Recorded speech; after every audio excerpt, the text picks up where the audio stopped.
Ya, saya ingin mengatakan ya, jangan main-main Pak Jokowi, mohon maaf ya. Jangan main-main. Anda sudah terlalu enak menerima 10 tahun privilege ya. Faktanya tetap dilaporkan oleh Jokowi.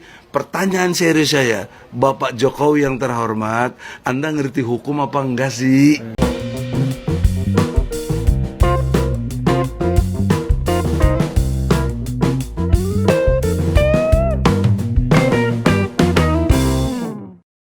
Assalamualaikum warahmatullahi wabarakatuh. Shalom, Om Swastiastu, Namo Buddhaya, salam kebajikan, salam sejahtera bagi kita semua. Kembali lagi dengan saya di sini Leonardo Sirait di channel kesayangan kita ini. Oke teman-teman, di kesempatan kali ini kita akan membahas hal yang sangat menarik untuk kita simak bersama-sama ya. Nah, di video kali ini kita akan melihat bagaimana Egy Sujana dan juga Kurnia ya, dua orang ini yang ikut laporkan ke Polda Jaya ya oleh Pak Jokowi, mulai omon-omon di berbagai media yang dia miliki teman-teman ya. Apalagi Egy Sujana yang mengatakan bahwa saya tidak ingin dipidana. Aduh, apa-apaan ini ya, sudah keluar sana sini kata-katanya gitu ya, fitnah sana sini gitu, katanya nggak mau dipidana. Apa-apaan ini? Anda kok bercanda sih? Ini negara hukum. Selain itu teman-teman ya, sampai detik ini masih ada upaya dari gerombolan-gerombolan pembenci untuk mencari cara berdamai teman-teman. Sama mereka juga mencoba untuk melalui purnawirawan ya, melalui mantan-mantan TNI ya. Ini salah satunya ide-ide kreatif dari Egy Sujana dan Roy Suryo yang terus-menerus berusaha memisahkan hubungan atau memecahkan hubungan Pak Jokowi dan juga Pak Prabowo. Tapi ada sebuah cerita yang terungkap ya teman-teman ya, di mana Pak Prabowo menangis di hadapan Pak Jokowi karena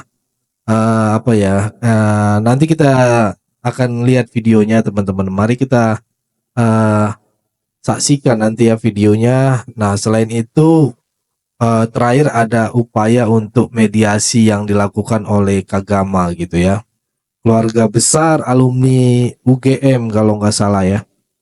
Kok baru sekarang gitu ya gencar-gencar melakukan mediasi? Apakah disuruh Roy Suryo gitu ya? Apakah disuruh oleh Rismond gitu ya?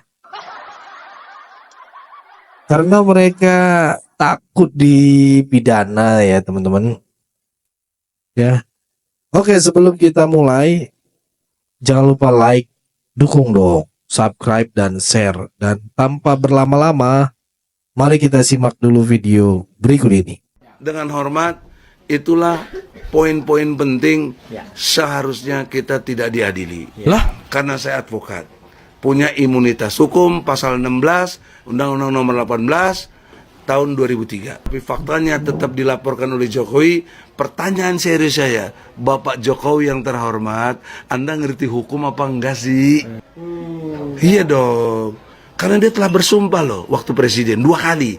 Demi Allah, sebagai presiden dan wakil presiden akan menjalankan undang-undang sebaik-baiknya dan seluruh-seluruhnya demi nusa dan bangsa. Itu ada di pasal 9 UUD 45. Sudah dia ucap, di belakangnya pakai Al-Quran. Kok ini undang-undang sudah ada pasal 16 dari Undang-Undang nomor 18 tahun 2003, dia nggak taati. Kok tetap dia laporin saya? lah, Ya Allah, tapi Jokowi, saya happy. Negara ini dalam kondisi tidak baik-baik saja. Ya, Kurnia ini siapa sih? Egy Sujana ini siapa sih? Rismond Hasiholan ini siapa sih? Roy Suryo ini siapa sih? Mau tahu? Ti Fauzia Tia Sumani siapa? Orang yang mencintai Indonesia. Ya, saya ingin mengatakan kepada Anda, tidak satu sen pun kami terima. Bahkan kami mengeluarkan uang untuk berangkat. Ya, jangan hina cinta kami kepada bangsa ini. Ya, saya ingin mengatakan ya, jangan main-main Pak Jokowi, mohon maaf ya. Jangan main-main. Anda sudah terlalu enak menerima 10 tahun privilege ya. Sebenarnya dengan kondisi ini, kalau ini terbukti, Anda tidak berhak terhadap tanah dan segala kelengkapannya di Colomadu saja 200 miliar itu. Ya, saya pernah demo di situ ya. Bisa dikatakan. Oh, Anda yang demo. Masa-masa sulit itu. Ya. Nah, di depan itu memasang di segel begitu. Ya. Ya, baik. Diingat, yang pertama, saksi sejarah bahwa Pak Jokowi kuliah itu memang banyak, masih 67 orang ya, dari 88 orang yang kuliah, kemudian yang tersisa sampai sekarang ini 67 orang itu sudah masih siap untuk menunjukkan keaslian ijazahnya masing-masing dan silahkan dibandingkan. Nah, itu.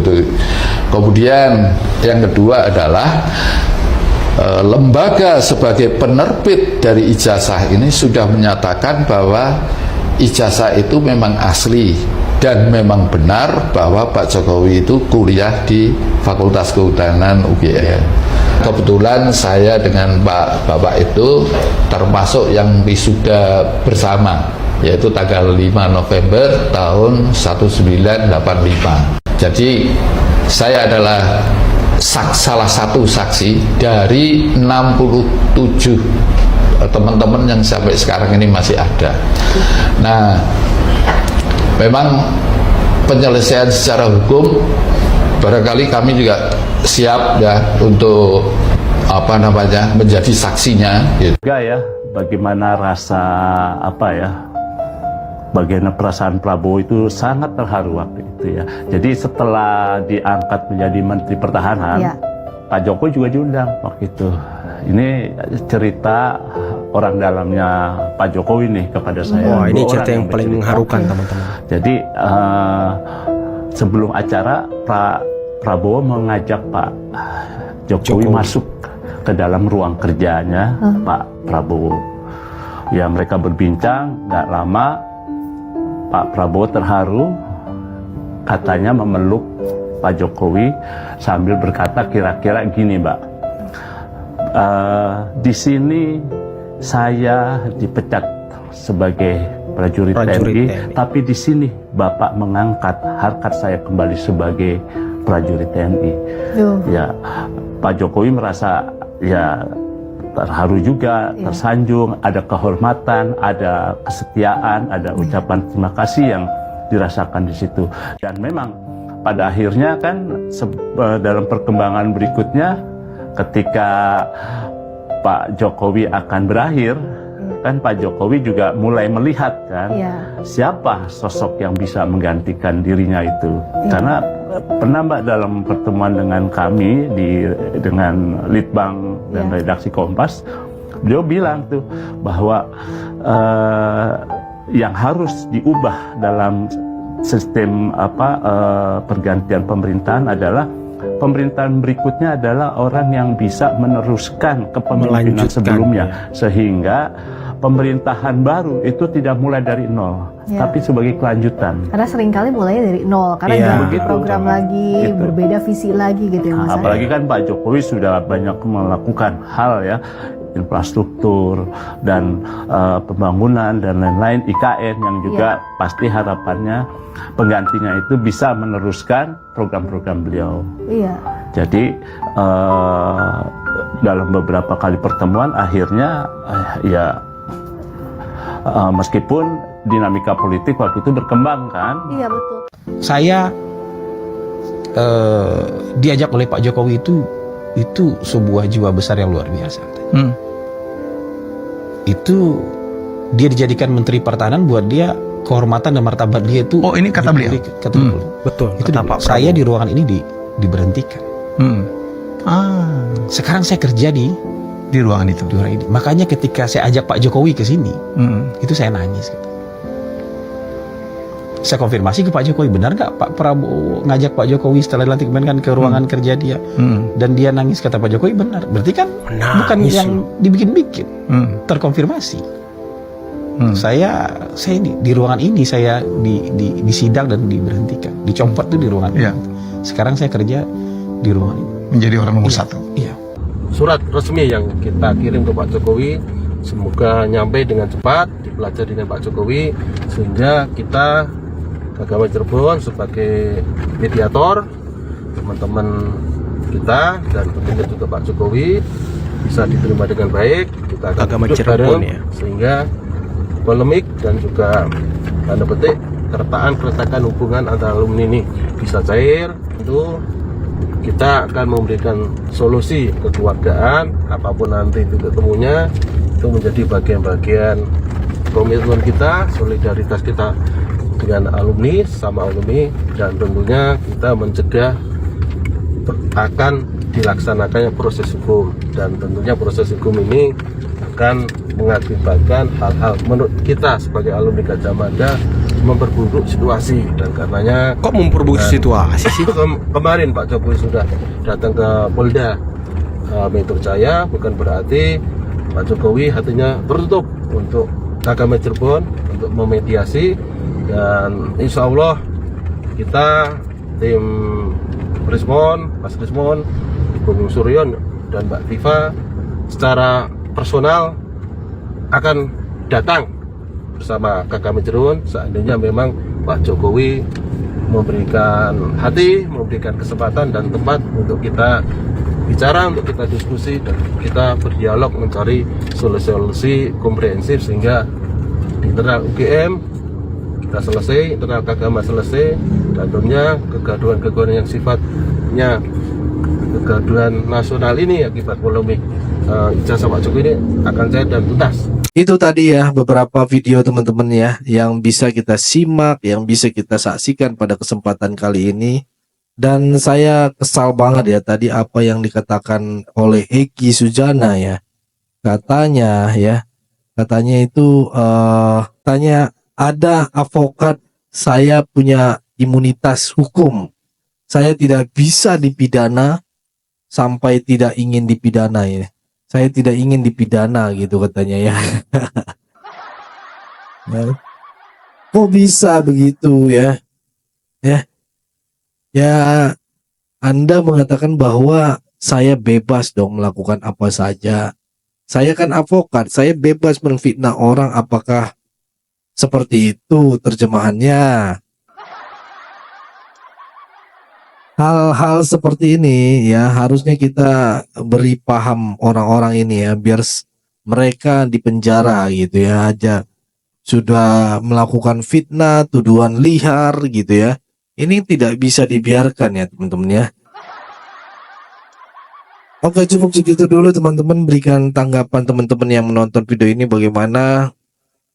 Boleh berikan pendapat kalian di kolom komentar. Pesan saya pokoknya tetap jaga persatuan Indonesia. Jangan mau dipecah belah, jangan mau diadu domba, karena NKRI harga mati. Saya Leonardo Sirait mau undur diri. Bye-bye.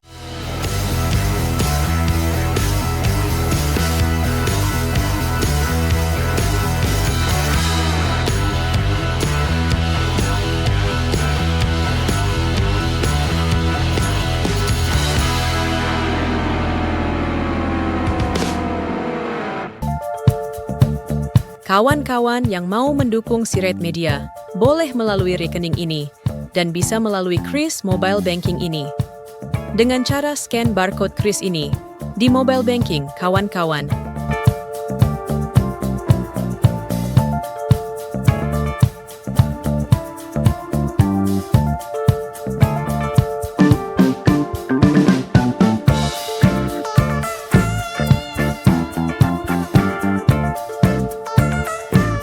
Dan jangan lupa juga mendukung pelayanan di yayasan kami melalui rekening ini dan bisa melalui Kris Mobile Banking ini.